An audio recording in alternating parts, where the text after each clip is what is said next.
2025 is going to be a huge year for all of AI, but especially OpenAI. And why is that? Well, the new ways that OpenAI is training their tools, especially when they came out with O1 reasoning and now O3. By the way, Jaden, I don't know if you know they had to skip O2 because it was a copyright violation Yeah, for that's hilarious. like a British telecom or something like that. But anyway, so I was so confused. But I really want to dive in here, Jaden, and I know you've done a deep dive on this. And I want everybody in our audience to start to understand when we talk about why is this new sort of like version, instead of like, ChatGPT 3.5 and 4 and 4.5, all that kind of stuff. And now we're doing O1 reasoning. What's so different about it? And why are people so excited about where this is going to take us? And it doesn't, I mean, it's sort of, we've heard some basic things like, oh, it does chain of thought. It takes a little more time to reason through things, all that kind of stuff. Gene, I want you, because I know you've been, as much as you're able to, because I know you've been breaking it down. What is different about this, like in terms of the technology, in layman's terms, but what's different about this technology? Yeah, there's a couple of cool things. First of all, people really thought like, this AI had kind of hit a wall. We weren't sure how they were going to Right. scale. They didn't feel like the models were getting that much better. And when OpenAI came out with this O3 model and did their review, they put it through the ARC benchmark, which is like a really prestigious, it's an AGI benchmark that does a bunch of complex stuff. And putting it through this benchmark, this O3 model absolutely crushed it. Now, there's a couple different versions. So on the low compute version, which it also has a cost at the bottom. So we're talking about per response, about $20 a response, maybe $30 a response. That's still pretty insane. It got 76%. So it's doing amazing. The O1, its highest O1 got was 32. So we're going from 32 to 76, while the cost went from $7 to $30. We have a path forward essentially on how we're going to scale these models to make them a lot better. It just costs a lot more money and use a lot more compute. And then when they went to really high compute, which I know this is kind of insane, but if they're spending over $1,000 per response, it gets to the 88%. So all this to say, it's insanely expensive, but and there's a bunch of reasons which we can break them all down. It's insanely expensive, but this is getting a lot better. We have not hit a plateau. We have a way forward, and maybe there'll be other ways forward. Maybe we'll be able to optimize this. OpenAI says that in January, allegedly, they'll be releasing the O3 mini model, so should be faster and less compute. But overall, I think the exciting thing here is that we're doing this for a lot cheaper. But there's 5 core areas where they've essentially said that this is possible. So the first one is called program synthesis. And essentially what this means is this is kind of a central program that lets O3 mix different components, different things that it's learned. So you could think of like math or logic or code snippets, and they're mixing all of these into a new configuration to essentially solve unfamiliar problems, meaning it doesn't just have to use data that it's been given and be like, okay, I have the data on how to do this exact thing. Here's how we solve this problem. It's essentially, we give it the tools and now it learns how to solve new problems that it's never seen before. That's the first thing that I'm super excited about that's in this. Well, let me jump in on that right away, because that feels like when you talk about hitting the wall, and we've kind of heard that in the news like a bunch, which is, oh, there's only so much training data out there. And if it starts to get into synthetic data, what does that look like? And the diminishing returns and everything else.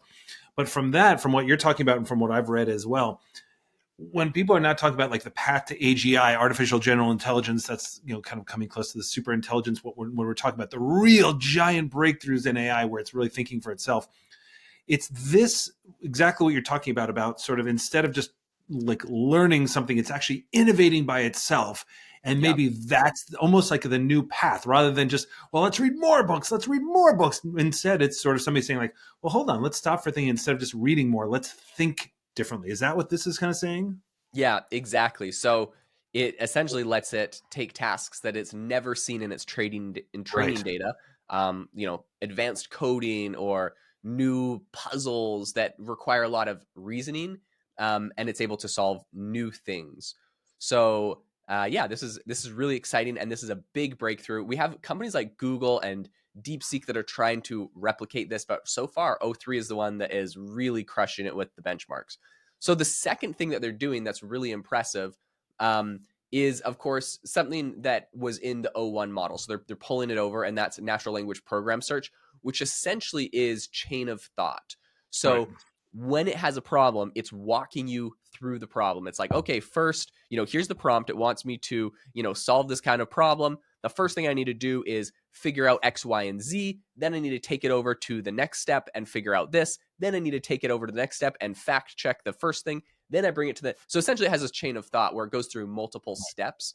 We see this from companies like Anthropic and Google. They both have similar approaches to some of their best reasoning models. But yeah, this is another thing that's in there. But this is one of the things that makes it quite expensive because essentially as you give it more compute, it just does more chain of thought. It just is really rigorous and goes over and over again to make sure it doesn't make any mistakes.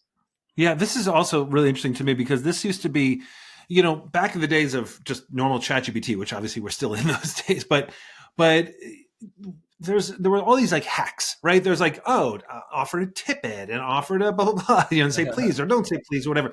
But the only one that ever worked consistently, Jaeden, you and I talked about it a lot, was when you asked it to do chain of thought reasoning. And all that meant, guys, was in your prompt, instead of all these like little tweaks and saying it this way instead of this way, you just say, hey, think through this and tell me like how you're thinking through it logically. And what it forced it to do was really talk to you logically about the steps. And that gave you better answers because it was thinking differently about it. So I think what this is doing, what O1 sort of figured out was, well, let's just build that into every model. So that's the other really technical thing that I'm just fascinated by about how you could almost hack it originally. And now it's building in that it's like a student. So a student who says, well, instead of the teacher having to tell me to think critically about it, I'm just going to do this on my own. Right.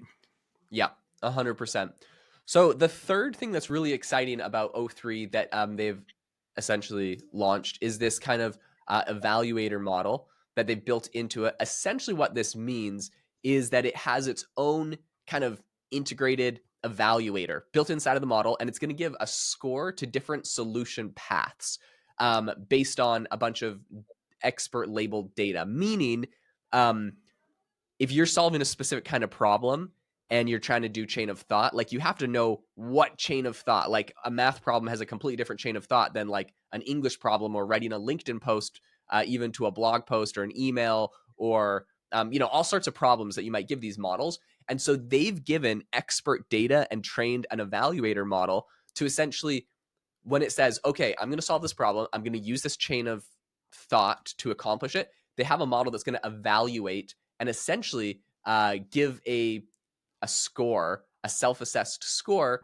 for that specific solution path and say like, is this a good way to solve the problem or not? So that's the next thing. And so every single one of these layers that we're talking about here is essentially feeding into why these things are getting more and more expensive, because instead of you asking it a question and it just spitting out the ChatGPT response that used to kind of hallucinate back in the day, now we're going through multiple and hundreds sometimes of levels of evaluations and checks. And so it's just like putting, hundreds or thousands of queries for just one question, but the responses are getting a lot better. So, and I want to get to the final two here, but the cool thing to me about this is it's sort of like the technology. I think the sort of the shrinking of it and the efficiency and making it cheaper, that's almost going to be the easy part of all this. I think just because that will come.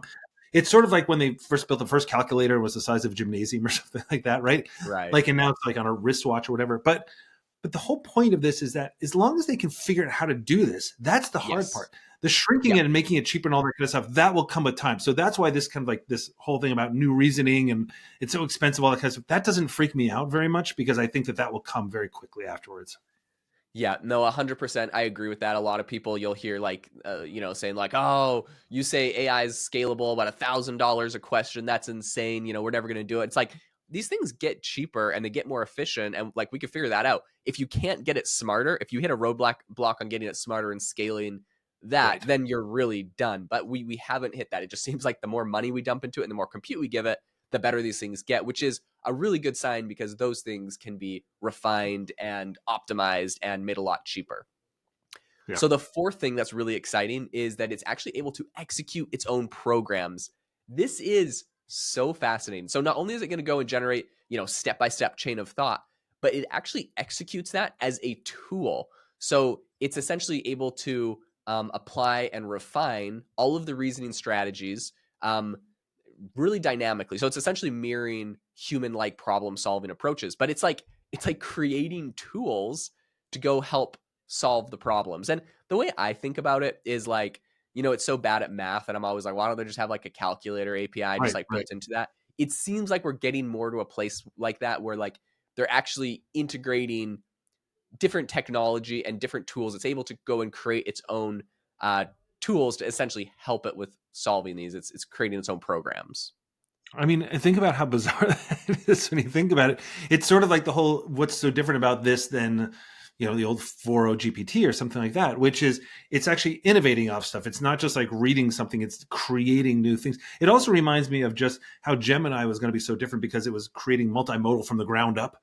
And this feels like it's going to be, I don't want to say from the ground up because we're already into O3, but it's one of these things where it's going to understand the different tools that it's going to need and really start building them up. And also, just like how Claude has artifacts and they can build like these interactive things, if it can do those things in a fairly simple way, depending on what the question asked is, and create its own little tools just in the moment, I think that that's almost quicker than trying to integrate, as we used to see with plugins and things like that. It can just spin it up in itself right away.